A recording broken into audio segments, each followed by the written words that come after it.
That's gotta be Kane! The underrated legend, the underrated monster. Kane has performed with different wrestling territories before going to WWE. He performed with different gimmicks, he won championships, and now he is in WWE. As introduced by Paul Bearer as The Undertaker's younger brother who was burned and scarred for life in the fire that The Undertaker made, which The Undertaker admitted during the Ministry era days. As Kane debuted in WWE, he made the most memorable debut by destroying the cell door and tombstoning The Undertaker while driving him, costing him a chance for the WWF Championship against Bret Hart, which Shawn Michaels won later on Survivor Series 1997 via Montreal Screwjob. As the story goes by, he defeated a lot of talents such as Mankind, he beat Vader and made him unmask, and he destroyed a lot of people in the roster. And the build of WrestleMania 14, he burned The Undertaker, set him on fire in a casket in the stage at Royal Rumble 1998, and he lost at WrestleMania 14, but he was booked strong. He was the walking brother, and The Undertaker was laid out of the ring, even though The Undertaker won the match. After this, he won championships, the WWF title for one day, the Tag Team Championships multiple times. He tag teamed with X-Pac, The Undertaker, The Big Show, and many more in his career. He put over a lot of talents, as I mentioned. He put the likes of Daniel Bryan, he put the likes of John Cena, he put the likes of many more to mention.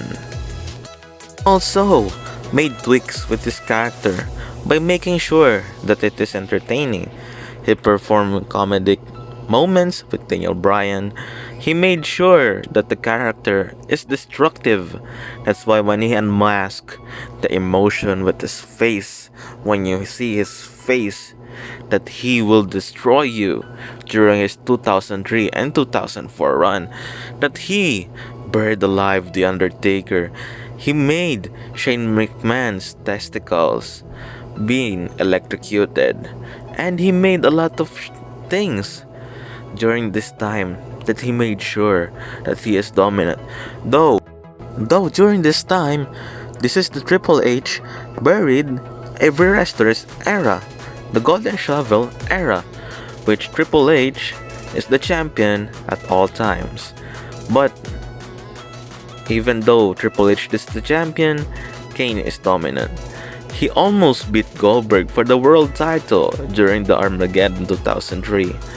If it wasn't for the Evolution stable, he would be world champion. He put over the guys like Chris Benoit, Edge, Randy Orton, and many more to mention in his 2004 run by making sure that they beat him. Kane is an extraordinary talent. He made sure that his opponents would look strong if he is not on his monster face, when he is like in the corporate mode, making sure that Roman Reigns, Dean Ambrose, Seth Rollins are booked strong. He is one sure of the most unselfish guy on the roster. People even had the idea of Mr. Jacobs, the man who's playing the character, is the most kind person in the locker room, as he is the mayor of now Knoxville, Tennessee, as he makes sure that he has his part-time appearances on WWE. Even though it is part-time, he put over the guys like The Fiend in his return in 2019. And by the way, what is this thing that I call putting over talents? This is the time where a wrestler or a legend or some wow that he needs to make this person established. When Kane was facing a lot of his opponents, he made sure that they are established, that he put over guys to make them more relevant in the card. Unlike the word buried, were the buried words, that means that the wrestler who denies to put over talent, such as John Cena with the Nexus, that Vince McMahon felt that they don't have to put Nexus over because John Cena needs to make sure that he will make the children go home happy, which Cena by this time is regretting this decision in one of the latest interview in the internet. Kane has performed in his highest level as a monster, as a corporate, as a demon, as the big red machine, and he worked it through well with different opponents. He made sure that if he is working with the talent, that both of them benefits the said rivalry. Even though sometimes the rivalry is not that quite good, at least one of them is making sure that this rivalry is great for the fans. One of my personal favorite saga in WWE is the Brothers of Destruction saga, by them fighting with each other, teaming with each other. By the time that they are teaming with each other, they made sure that they are the most destructive force in WWE, regardless of The Undertaker being the American Badass or being the Phenom in the side of the Big Red Machine. The Brothers of Destruction saga made sure that Kane became a star, even though they trade wins with each other. In 1998, Kane only won one match between the both of them, and in 2010, he won all of their matches in one-on-one competition.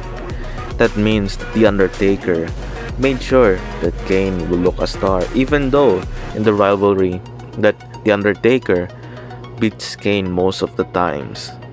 And during that Brothers of Destruction saga, Kane has a lot of things to prove, which The Undertaker and Kane fought in an Inferno match. They fought in a Buried Alive match. They fought with a lot of match stipulations. And as the story goes by, there's a lot of backstory. Who burned the house? Who made Kane the guy that he has his mask on?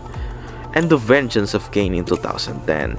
And with Paul Bearer playing in the mix, such as the being the father of Kane, the assistant of The Undertaker in this funeral home, they made sure that the story it looks promising and interesting between those three, that Kane and The Undertaker and Paul Bearer takes credit for this great and amazing storyline.